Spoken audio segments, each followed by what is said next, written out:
সামনেই তো পয়লা বৈশাখ, কেনাকাটা বাড়িঘর গোছানো নিশ্চয়ই কমপ্লিট। তা যে পয়লা বৈশাখ নিয়ে এত উদ্দীপনা বা আমরা এত এক্সাইটেড থাকি, শুভ নববর্ষ বলে সকলকে শুভেচ্ছা জানাই, সেই নববর্ষের ইতিহাস সম্বন্ধে জানা আছে? কে তার প্রবর্তক, কিভাবে শুরু হয়েছিল তার যাত্রা? হ্যাঁ, ইতিহাস বইতে অনেক কথাই লেখা আছে, কিন্তু সত্য মিথ্যা যাচাই করার সম্পূর্ণ দায়িত্ব আমাদের নিজস্ব। তাই আমরা এই বঙ্গাব্দ শুরুর ইতিহাস সম্পর্কে প্রফেসর অয়ন বন্দ্যোপাধ্যায়ের সঙ্গে কথা বলেছিলাম। আজ মাধ্যম পডকাস্টে আমাদের অতিথি প্রফেসর অয়ন বন্দ্যোপাধ্যায়। তিনি একাধারে অধ্যাপক, অন্যদিকে লেখক এবং প্রাবন্ধিক। অয়নবাবু, আপনাকে স্বাগত মাধ্যম পডকাস্টে। নববর্ষের এই ইতিহাস কিছুটা স্মৃতি রোমন্থন বলতে পারেন, কিছুটা বিশ্লেষণাত্মক এবং গঠনমূলক আলোচনার মাধ্যমে কিছু প্রশ্ন রয়েছে আমার আপনার কাছে। সেগুলো যদি আপনার কাছে ছুঁড়ে দিই, তার যথাযথ ব্যাখ্যা আপনার কাছ থেকে নিশ্চয়ই প্রত্যাশা করতে পারি। আমার প্রথম প্রশ্ন, আকবর বঙ্গাব্দ প্রচলন করেছিলেন এরকম একটা তথ্য সাধারণভাবে সমাজে প্রচলিত, সকলেই ইতিহাস বইতে ছোটবেলায় সেটাই পড়ানো হয়েছে বা আমরা পড়েছি। এই বিষয়ে আপনার কি মতামত, সেটা যদি আমাদেরকে এবং আমাদের দর্শক বন্ধুদের কাছে ব্যাখ্যা করেন।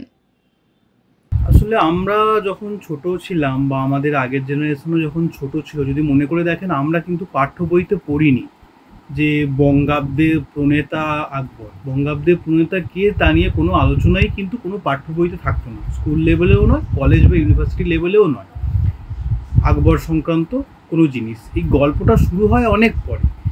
এই গল্পটা শুরু করেন বা বিখ্যাত করেন মূলত অর্থনীতিবিদ অমর্ত্য সেন। যদিও তিনি অর্থনীতিবিদ, কিন্তু আমরা জানি যে তিনি অর্থনীতির থেকে বেশি রাজনীতি, ইতিহাস সব বিষয়ে নিজের বক্তব্য রাখেন। তিনি হঠাৎ করে কমেন্ট করেন যে আকবর বঙ্গাব্দের প্রচলন করেছেন, এবং তারপর থেকে এই গল্পটা বিভিন্ন জায়গায় বিখ্যাত হয়। পাঠ্যপুস্তকে কিন্তু আমরা আগে আকবর বঙ্গাব্দের প্রচলন করেছেন এটা কোথাও কিন্তু আগে ছিল না। বাহ, বেশ সুন্দর ব্যাখ্যা। আমার বিশ্বাস আমাদের দর্শক বন্ধুদেরও বেশ পছন্দ হয়েছে। আমার দ্বিতীয় প্রশ্ন, বঙ্গাব্দের সঙ্গে আকবরের সম্পর্কটাকে যদি একটু ব্যাখ্যা করেন। দেখুন, বঙ্গাব্দের সঙ্গে যদি আকবরের সম্পর্ক নির্ণয় করতে হয়, আমি বলবো যে একজন আদার ব্যাপারীর সঙ্গে জাহাজের যা সম্পর্ক, বঙ্গাব্দের সঙ্গেও আকবরের ঠিক তাই সম্পর্ক, অর্থাৎ কোনো সম্পর্কই নেই। কারণ আমরা জানি যে আকবর সিংহাসনে বসেছিলেন 1556 থেকে 1605 খ্রিস্টাব্দ পর্যন্ত, মাত্র এখনো 500 বছরও হয়নি। অথচ বঙ্গাব্দ তার প্রায় 1000 বছর আগে প্রণীত হয়েছিল, অর্থাৎ তার সঙ্গে কোনো সম্পর্কই নেই। কিন্তু এই গল্পটা, এবং আকবর, আমরা নিজেরাও জানি যে আকবর নিরক্ষর ছিলেন, কোনো ধরনের ওনার পড়াশোনার জ্ঞান ছিল না। তো হঠাৎ করে দিল্লির মুঘল বাদশাহ আকবর একটা তার নির্দিষ্ট প্রদেশের জন্য বঙ্গাব্দ প্রণয়ন করবেন, এটা হয় না। তো এটা গল্পটা দেয়া হয়, তার কারণ হচ্ছে তার রাজস্ব মন্ত্রী ছিলেন টোডরমাল। টোডরমাল একজন বড় অর্থনীতিবিদ ছিলেন। তিনি দেশের বিভিন্ন অংশে রাজস্ব কালেক্ট করার জন্য, যেহেতু একটা হিসেব দরকার, তো একটা হিসেব চালু করেছিলেন। কিন্তু তার সঙ্গে বঙ্গাব্দ বা অন্যান্য কিছুর কোনো রকম যোগসূত্র নেই। যেমন আমি বললাম যে এটা এই আকবর বঙ্গাব্দের প্রণেতা, এটা শুধুমাত্র কয়েক বছর আগে চালু হওয়া এক নতুন গল্প, যার কোনো ঐতিহাসিক ভিত্তি কিন্তু নেই। আচ্ছা আচ্ছা, ধন্যবাদ। গুগল ঘেটে বা কিছু বইপত্র ঘেটে একটা জিনিস নজরে আসলো যে বর্তমান বঙ্গাব্দের সালের সঙ্গে রাজা শশাঙ্কের সময় সম্পূর্ণ মিল পাওয়া যায়। তাহলে কি এটা ঠিক যে বঙ্গাব্দ রাজা শশাঙ্কের আমলেই শুরু হয়েছিল? আপনার ব্যাখ্যাটা একটু যদি জানান আমাদের। হ্যাঁ, বঙ্গাব্দের সময়কাল থেকে যদি আমরা পিছিয়ে যাই, তাহলে আমরা দেখব যে মোটামুটিভাবে 593 বা 594 খ্রিস্টাব্দ থেকে এই বঙ্গাব্দের সূচনা হয়েছিল, এবং শশাঙ্কের সিংহাসনারোহণও ওই সময়কারী। তিনি ছিলেন বাংলার প্রথম সার্বভৌম সম্রাট। তো এটাই খুব স্বাভাবিক যে শশাঙ্কের সিংহাসনারোহণের সময় থেকেই বঙ্গাব্দের সূচনা হয়। আমরা যদি প্রাচীনকালে অন্যান্য বিভিন্ন যে আরো অব্দ চালু ছিল সেগুলোর কথা ভাবি, তাহলে যেমন গুপ্তাব্দ চালু হয় যখন প্রথম চন্দ্রগুপ্ত সিংহাসনে বসে, যেটা 320 খ্রিস্টাব্দ। তারপর হর্ষবর্ধন সিংহাসনে বসেন 606 খ্রিস্টাব্দে, তিনি চালু করেন হর্ষাব্দ। সেইভাবেই বাংলার প্রথম সার্বভৌম রাজা শশাঙ্ক তার সিংহাসনে বসার সঙ্গে সঙ্গে 593-94 খ্রিস্টাব্দে বঙ্গাব্দের সূচনা করেন। এইটাই ঐতিহাসিকভাবে সব দিক থেকে যুক্তিযুক্ত। বঙ্গাব্দ রাজা শশাঙ্কের আমলে শুরু হয়। তা এই তথ্যের সমর্থনে কি কি প্রমাণ পাওয়া যায়, আপনি যদি ব্যাখ্যা করেন বা শেয়ার করেন আপনার কাছে থাকলে। দেখুন, আমি আগেই উদাহরণ দিয়ে বললাম যে যেহেতু এটা শশাঙ্কের সিংহাসনারোহণ, যিনি কিনা বাংলার নিজের সম্রাট ছিলেন, তার সঙ্গে এই সালটা পুরোপুরি একভাবে যায়, তো শশাঙ্কই বঙ্গাব্দের প্রণেতা ছিলেন, এটাই যুক্তিযুক্ত। এছাড়াও আমরা বিভিন্ন পুরনো বাংলার শিব মন্দিরের গাত্রে বঙ্গাব্দের উল্লেখ পাই, যে শিব মন্দিরগুলি বাংলায় আকবরের শাসনকালের অনেক আগের শিব মন্দির। অর্থাৎ আমরা এটা পরিষ্কারভাবেই বুঝতে পারি যে আকবর বা কোনো কোনো এমন কাহিনী আছে, এখানে বলা হয় যে আলাউদ্দিন হুসেন শাহ বঙ্গাব্দের প্রণেতা ছিলেন, যারা অনেক পরবর্তীকালের শাসক, তাদের শাসনের অনেক আগে থেকেই বঙ্গাব্দের প্রচলন ছিল। এটা বিভিন্ন মন্দির গাত্রে কিন্তু আমরা পরিষ্কার বুঝতে পারি। তারপর একটা জিনিস দেখুন, যে এই যে বঙ্গাব্দর যেভাবে কাল গণনা, এটা হচ্ছে সৌর গণনা পদ্ধতি। এই সৌর গণনা পদ্ধতি কিন্তু ইসলামিক রীতিতে ছিল না, কারণ ওরা চান্দ্র গণনা পদ্ধতি অনুযায়ী গোনে। কিন্তু আমরা জানি বরাহমিহিরের সূর্য সিদ্ধান্ত বিখ্যাত ভারতীয় গ্রন্থ, এবং হিন্দু রীতিতেই কিন্তু এই সৌর সিদ্ধান্ত, সৌর বর্ষ অনুযায়ী গণনার একটা ইতিহাস পাওয়া যায়। আপনি বাংলার প্রত্যেকটা মাস দেখুন, বৈশাখ, জ্যৈষ্ঠ, আষাঢ়, শ্রাবণ, ভাদ্র, আশ্বিন, কার্তিক, অগ্রহায়ণ, পৌষ, মাঘ, ফাল্গুন, চৈত্র, প্রত্যেকটা মাসের নাম হচ্ছে তৎসম সংস্কৃত।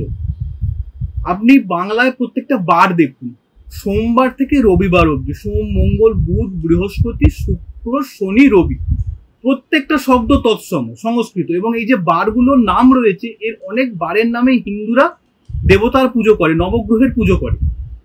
তো এই বারের নাম দেখেন, 12টা মাসের নাম দেখেন, তাতে এটা ওপর হিন্দু ইনফ্লুয়েন্স খুব পরিষ্কার, যেটা ভারতীয় ইনফ্লুয়েন্স। এবং শশাঙ্ক আমরা জানি শৈব ছিলেন, শিবের বড় সাধক ছিলেন।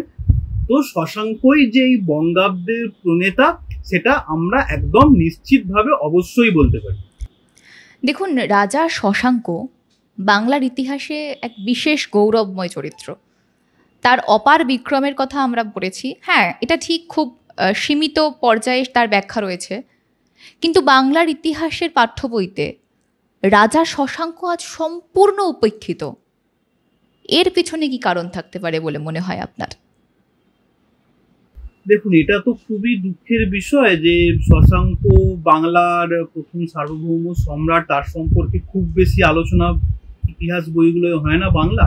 কিন্তু দেখুন, ভারতবর্ষের ইতিহাস এইভাবেই লিখিত হয়েছে, এবং সেই জন্যই রমেশচন্দ্র মজুমদার তারা ভারতবর্ষের যখন প্রথম ইতিহাস লেখা শুরু হয়, তারা সেখান থেকে ত্যাগ করেন। কেন? তখন ঠিক হয়েছিল যে এই যে বাংলার বিপ্লবীদের যে অবদান, সেই বিপ্লবীদের অবদান ইতিহাস বই থেকে মুছে দিতে হবে। শুধু দেখাতে হবে জাতীয় কংগ্রেস এবং গান্ধীজি, নেহেরু, তারাই দেশকে স্বাধীন করেছেন। কিন্তু তার আগে এই যে বিপ্লবী আন্দোলন ছিল মহারাষ্ট্র, পাঞ্জাব, বাংলায়, এটার ইতিহাসকে খুব একটা স্বীকার করা যাবে না। এই জন্যই জওহরলাল নেহেরুর আমলে মৌলানা আজাদের শিক্ষা মন্ত্রিত্বে যখন প্রথম ইতিহাস রচনা শুরু হয় সরকারি উদ্যোগে স্বাধীনতার পর, সেই কমিটি থেকে সুরেন্দ্রনাথ সেন এবং রমেশচন্দ্র মজুমদার, দুজন বাঙালি ইতিহাসবিদ, পদত্যাগ করেন, যেটা ইতিহাসের বিকৃতিকরণ হচ্ছে, আমরা পদত্যাগ করছি। এবং আমরা এত বছর ধরে কলেজে পড়িয়ে দেখেছি যে আমাদের যেটা সিলেবাস, সেই সিলেবাসেও কিন্তু বাংলার বিপ্লবীদের কথা কোথাও বলা হয় না। বাংলার বিপ্লবীদের সম্পর্কে অনুশীলন সমিতি, যুগান্তর দল, বেঙ্গল ভলেন্টিয়ার্স, আত্মোন্নতি সমিতি, এত যে বিপ্লবী সংগঠন ছিল, শয়ে শয়ে বাঙালি যুবক আত্মবলিদান দিয়েছে, তার সম্পর্কেও কিন্তু ইতিহাসে বলা হয়। তো এইটা হচ্ছে ইতিহাস নিজের গর্বের ইতিহাসকে ভুলিয়ে দেওয়ার চেষ্টা। ঠিক একই কারণে রানী ভবশঙ্করী, রানী ভবানী, চিলা রায়, এদের কথা ইতিহাসে বলা হয় না। ঠিক একই কারণে রাজা শশাঙ্কের নামও ইতিহাসে খুব ক্ষুদ্রভাবে রয়েছে, তার সম্পর্কে খুব একটা আলোচনা ইতিহাস বইগুলোয় আমরা পাই। আচ্ছা, কোন কোন ঐতিহাসিক উৎস থেকে রাজা শশাঙ্কের বিষয়ে আমরা জানতে পারি? হ্যাঁ, এটা বিষয়ে যে কোন কোন ঐতিহাসিক উৎস থেকে আমরা শশাঙ্ক সম্পর্কে জানতে পারি, এটা যদি ভাবি, মূলত 3টি ঐতিহাসিক উপাদান রয়েছে শশাঙ্ক সম্পর্কে জানার জন্য, লিখিত উপাদান। একটি হচ্ছে বাণভট্টের হর্ষচরিত, যেটা শশাঙ্কের মূল যিনি শত্রু রাজা ছিলেন হর্ষবর্ধন, তার সভাকবি বাণভট্টের লেখা হর্ষচরিত। 2 হচ্ছে হিউয়েন সাং, যিনি হর্ষবর্ধনের খুব ঘনিষ্ঠ ছিলেন, তার লেখা গ্রন্থ, এখন আমরা হিউয়েন সাং বা সোয়ানসাং বলি, তার লেখা গ্রন্থ সিইউকি। এবং 8ম শতকে লেখা বৌদ্ধ গ্রন্থ আর্য মঞ্জুশ্রী মূলকল্প। 3টি বই যেহেতু শশাঙ্কের বিরোধীদের লেখা, এটা একটা দুঃখের বিষয়। কিছু ইনস্ক্রিপশন থেকে আমরা শশাঙ্কের কথা জানতে পারি। শশাঙ্কের যে বিপুল রাজত্ব ছিল, বর্তমানে 2 বাংলা, পশ্চিমবঙ্গ, বাংলাদেশ, বিহার, উড়িষ্যা, এবং কিছুদিনের জন্য তিনি ইস্টার্ন ইউপিরও কিছু অংশ দখল করতে পেরেছিলেন। তো এখানকার বিভিন্ন তার অধীনে সামন্ত রাজা ছিলেন, তাদের ইনস্ক্রিপশানে তার নাম আমরা জানতে পারি। তো এরকমই কিছু যেগুলো সাহিত্যিক উপাদান বললাম এবং প্রত্নতাত্ত্বিক উপাদান বললাম, সেগুলো সম্পর্কে সেগুলো থেকে তার কথা জানা যায়। এছাড়া হচ্ছে তিনি বাংলার একমাত্র রাজা ছিলেন, তার আগে বা তার পরে আর কেউ বাংলার ইতিহাসে স্বর্ণ মুদ্রার প্রচলন করেননি। তো বিভিন্ন স্বর্ণ মুদ্রা আমরা শশাঙ্কের পাই, তার প্রচলন তিনি করেছিলেন। তো সেগুলো থেকেও আমরা তার ইতিহাস সম্পর্কে জানতে পারি। বাহ, সুন্দর। আমার শেষ প্রশ্ন, বঙ্গাব্দ এবং বাংলার ইতিহাস চর্চার বিষয়ে বর্তমান বাঙালি যুব ছাত্র সমাজের কাছে আপনার কি বার্তা থাকবে? দেখুন, বঙ্গাব্দ এবং শশাঙ্ক এগুলো সম্পর্কে বাংলার যারা ছাত্র যুব, তাদের ক্ষেত্রে আমি এটাই বলবো যে এটা খুব দুঃখের বিষয়। বাঙালির অতীত গৌরব রয়েছে, বাঙালির মধ্যযুগের গৌরবও রয়েছে। বাঙালি শুধু ব্রিটিশদের তাড়াতে সংগ্রাম করেনি, বাঙালি তার আগে তুর্কি আফগানদের সরাতেও সংগ্রাম করেছিল, কিন্তু আমাদের ইতিহাস বইয়ে সেগুলোর জায়গা হয়নি। রাজা গণেশের কথা আমরা পাই না বিস্তারিতভাবে, রাজা প্রতাপাদিত্যের কথা আমরা পাই না বিস্তারিতভাবে, রানী ভবশঙ্করীর কথা পাই না, রানী ভবানীর কথা পাই না। এরা যারা মধ্যযুগেও বিভিন্ন বীরত্বের প্রদর্শন করেছিলেন তাদের কথা পাই না। শশাঙ্ক যিনি প্রাচীন যুগে বীরত্বের প্রদর্শন করেছিলেন তার কথা আমরা খুব একটা পাই না। এটা খুব দুঃখের বিষয়। আপনি যদি ভারতবর্ষের বাকি জায়গাগুলোয় যান তাহলে দেখবেন যে মহারাষ্ট্রে শিবাজি, রাজস্থানে রানা প্রতাপ,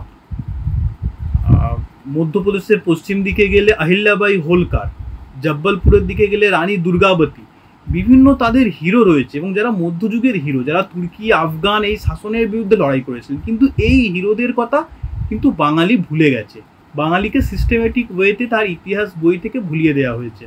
তো এদের সম্পর্কে জানা, নিজেরা পড়াশোনা করা এবং বাকিদেরকেও জানানো, এটা কিন্তু প্রত্যেক বাঙালি শিক্ষিত ছাত্র যুবর অবশ্য কর্তব্য। বাহ, বেশ তথ্য সমৃদ্ধ আলোচনা। ধন্যবাদ অধ্যাপক অয়ন বন্দ্যোপাধ্যায়কে। আশা করি আগামী দিনেও এই ধরনের আলোচনার ক্ষেত্রে আপনাকে আমরা অতিথি হিসেবে পাবো। দর্শক বন্ধুদের জন্য বলছি, আজ এই পর্যন্তই। কেমন লাগলো আজকের এই আলোচনা অবশ্যই জানাবেন আমাদের কমেন্ট বক্সে। দেখা হচ্ছে নেক্সট এপিসোডে। সঙ্গে থাকুন, দেখতে থাকুন মাধ্যম।